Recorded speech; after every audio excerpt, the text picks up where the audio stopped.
A viewer just wrote me about the time they helped the ghost of a Civil War soldier reunite with his long lost love. So be prepared, you guys might be fighting back happy tears by the end of this one. And definitely keep sending me those stories and suggestions, y'all. They're my favorite. But this happened to viewer Silver back in the 90s. Silver was pregnant with her daughter at the time, and she must have been getting late term because I decided to take a vacation, before she was on bed rest for the final part of her pregnancy. And this vacation began in Charleston, South Carolina. And while in Charleston, they visited Fort Sumter. Now, Fort Sumter has a very rich history with the Civil War.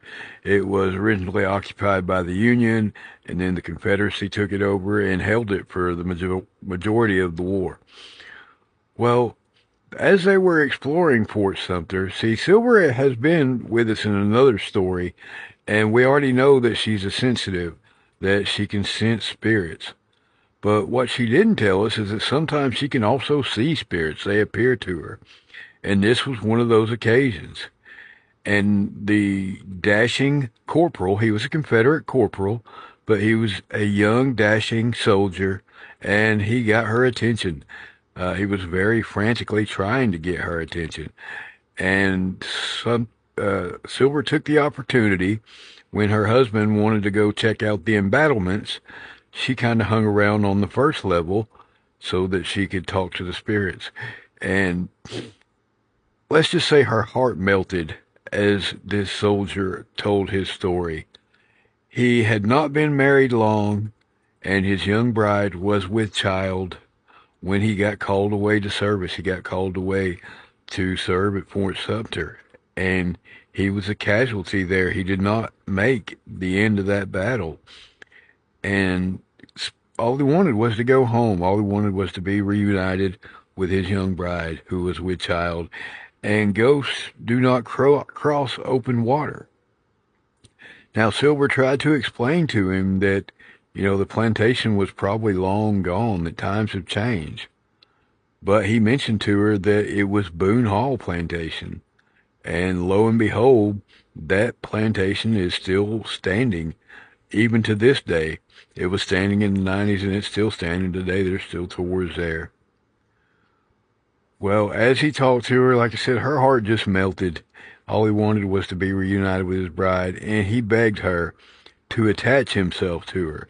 He begged and pleaded. But since she was with child herself, she didn't feel comfortable with that. She didn't want to take any risks, so she absolutely refused. You cannot attach yourself to me. So they finally decided that he would attach himself to an object. And he decided that he would attach himself to this flat, fist-sized stone that just happened to be in the area. And Silver barely got the stone inside her purse before her husband wandered back around into the picture.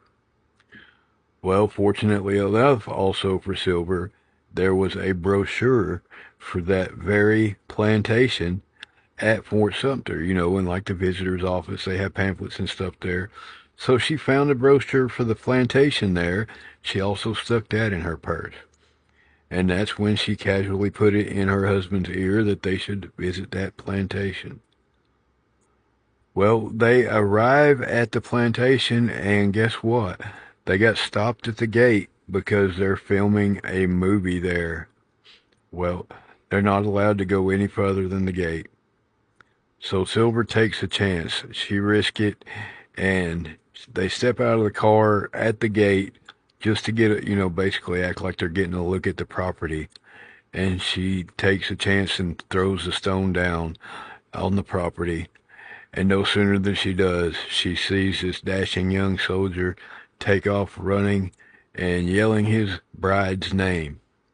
And guess what, y'all? She appeared in a grove of trees in the distance.